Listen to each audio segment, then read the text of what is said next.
কিছু না, এটা ধনবাড়ি মধুপুরবাসী টাঙ্গাইলবাসীর জন্য উপহার। কাজে আমি আপনাদের কাছে বলতে চাই যে টাঙ্গাইল এই ধনবাড়ি মধুপুরের যেন মানুষ শান্তিতে বসবাস করে, তারা যেন মারামারি কাটাকাটি হানাহানি না করে, কারো জায়গা কারো সম্পত্তি কেউ যেন দখল না করে, এটা আপনাদের কাছে আমার অনুরোধ থাকলো।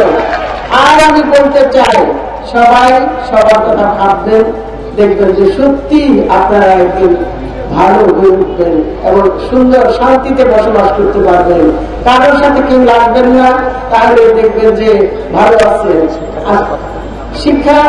শিক্ষার বিষয়ে কি বলবো, আসলে শিক্ষার নতুন একটা কারিকুলাম আসতেছে, এটা ধীরে ধীরে ইমপ্লিমেন্টেশন হবে।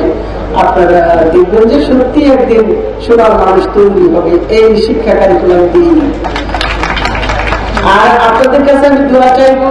এরপর আমার বক্তৃতা আছে, সেজন্য আমি একটু বলে দিচ্ছি যে আমি যেন সততা এবং নিষ্ঠার সাথে আপনাদের দায়িত্ব পালন করতে পারি।